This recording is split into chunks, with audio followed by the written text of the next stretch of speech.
Hello बच्चों, आप सभी का स्वागत है अपने एनएस कोचिंग सेंटर चैनल में।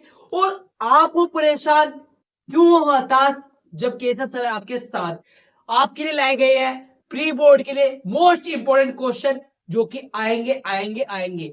इन क्वेश्चन को करके जाए और निश्चित हो जाए, पेपर वाला शेर पे सवा शेर बनेगा और आप हर क्वेश्चन करोगे ढेर, अगर आप करोगे क्लास शेर। चलिए बेटा, करते हैं इंपोर्टेंट क्वेश्चन स्टार्ट। बेटा, जो पहला क्वेश्चन सबसे इंपॉर्टेंट है, जो आपके प्री बोर्ड में आ सकता है मंडे को, तो वो बेटा कौन सा क्वेश्चन है? असहयोग आंदोलन चलाने के कारण तथा स्थगित करने के कारण की व्याख्या कीजिए। असहयोग आंदोलन क्यों चलाया गया था और क्या कारण थे और क्यों स्थगित किया? बेटा अच्छी तरह से सीक्वेंस में हर एक इवेंट को लिखना, जिससे क्या है बेटा, आपको फुल टू फुल मार्क्स मिले। दांडी मार्च पर प्रकाश डालिए। दांडी मार्च पे क्या डालना है? प्रकाश डालना है। आपको पता है गुजरात के शहर से बेटा दांडी मार्च यात्रा प्रारंभ की गई थी गांधी जी के द्वारा, और कितने अनुयायी उनके साथ थे और कितने मील की दूरी तय की गई थी, ये सब क्वेश्चन आपको करवा दिए गए हैं। और आप जाके एक बारी आप देखिए इस क्वेश्चन, और आप चाहते हो कि आपको सारे क्वेश्चन करवा दी जाए, तो कमेंट सेक्शन में लेट्स ज्वाइन एनएस लिख दीजिए ज्यादा से ज्यादा, और आपको इन इंपॉर्टेंट क्वेश्चन को स्पेसिफिक अलग एक वीडियो बना दी जाएगी, जो कि बेटा आपके परीक्षा के दृष्टिकोण से अत्यंत महत्वपूर्ण रहने वाली है। चलिए बेटा, अगला क्वेश्चन, भारत छोड़ो आंदोलन की चर्चा कीजिए।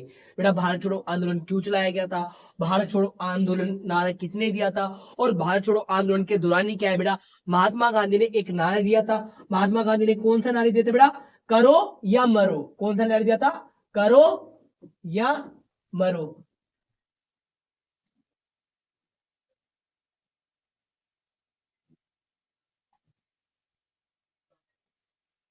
चलिए बेटा, अगला क्वेश्चन क्या है बेटा? साइमन कमीशन का विरोध क्यों किया गया था? बेटा ये भी पेपर के अंदर आने की क्वेश्चन की ज्यादा चांसेस है कि साइमन कमीशन का विरोध क्यों किया गया था। कैबिनेट मिशन विफल क्यों रहा था? बेटा क्लीमेंट एटली ब्रिटेन के प्रधानमंत्री बने थे, उन्होंने अपने कैबिनेट तीन मंत्रियों को क्या है बेटा, भारत का दौरा करने के लिए और भारत की रूपरेखा तैयार करने के लिए भेजा गया था। तो बेटा ये असफल क्यों रहा, ये क्वेश्चन आपको करवा दिया गया है संविधान निर्माण चैप्टर में।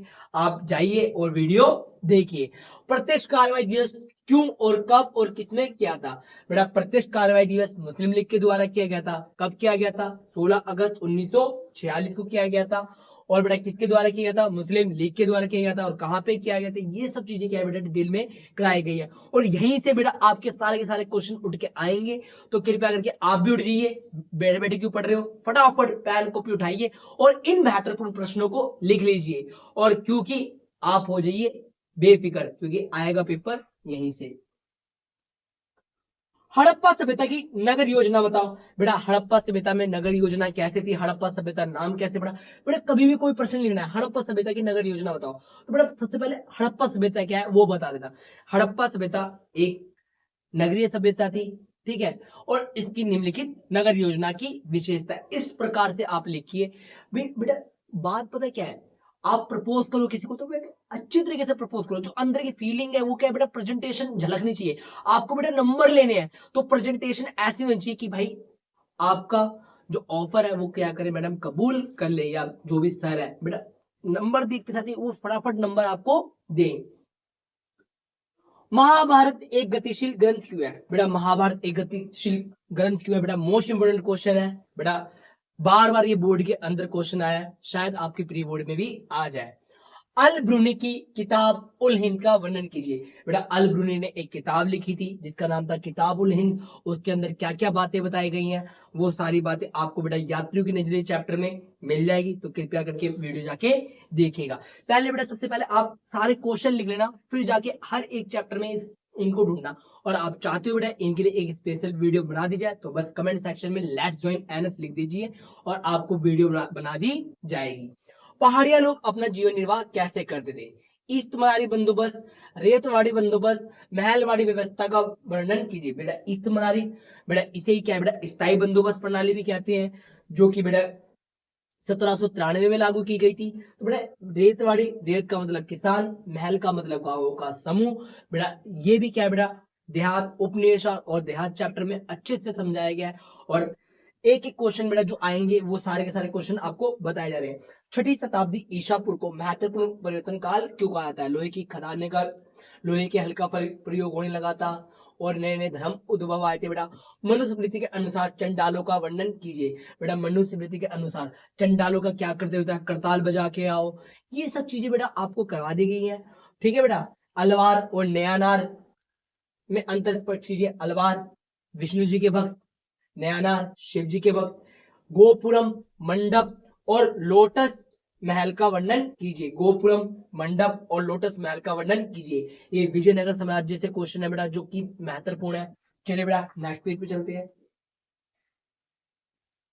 मुगल काल में सिंचाई और तकनीक किस प्रकार की जाती थी?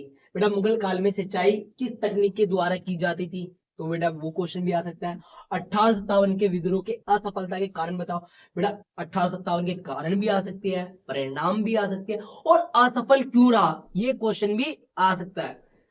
वर्नियर ने 17वीं शताब्दी के नगरों के बारे में क्या बताया? बेटा फ्रांस ऑफ वर्नियर ने क्या बताया जब बेटा उन्होंने अपनी पुस्तक में लिखा travel in the Mughal empire? Maurya प्रशासन के प्रमुख विशेषताओं का वर्णन कीजिए। ये बेटा मोस्ट इंपोर्टेंट क्वेश्चन है। मौर्य प्रशासन के प्रमुख विशेषताओं का वर्णन कीजिए। बेटा जॉन मार्शल कौन थे? उनका कौटिल्य की अर्थशास्त्र, जैन धर्म, बौद्ध साहित्य, मुद्रा राक्षस, विशाखदत्त का। ठीक है बेटा, ये सारे के सारे क्या है बेटा आपको लिखने हैं। विशाखदत्त, मुद्रा राक्षस, इनमें क्या है बेटा मौर्य साम्राज्य की जानकारी मिलती है। मुगल समाज में महिलाओं की स्थिति का वर्णन कीजिए। इब्न बतूता को हठीला और जिद्दी यात्री क्यों कहा जाता? चिश्ती खानका का वर्णन कीजिए। बेटा कोई सा भी खानका आ सकता है, पर बेटा महत्वपूर्ण खानका कौन सा? चिश्ती खानका। अमरनायक प्रणाली क्या थी, या अमरनायकों की विशेषता के बारे में बताइए। हड़प्पा लिपि एक रहस्यमय लिपि क्यों है? हड़प्पा की जल निकासी प्रणाली को नियोजित और संपूर्ण माना जाता था, क्यों? स्पष्ट कीजिए। विजयनगर के शासक के रूप में कृष्ण देव राय की भूमिका का विश्लेषण कीजिए। ये बेटा 30 क्वेश्चन आपकी प्रेक्षक दृष्टिकोण से अत्यंत महत्वपूर्ण है। तो बेटा देरी ना कीजिए और फटाफट इन क्वेश्चनों के आंसर को ढूंढने में लग जाइए। और अगर आप चाहते हो कि आपको सारे के सारे क्वेश्चन एक वीडियो में आपको करवा दिए जाए तो जल्द से जल्द अपने चैनल को सब्सक्राइब कीजिए, एनएस कोचिंग सेंटर।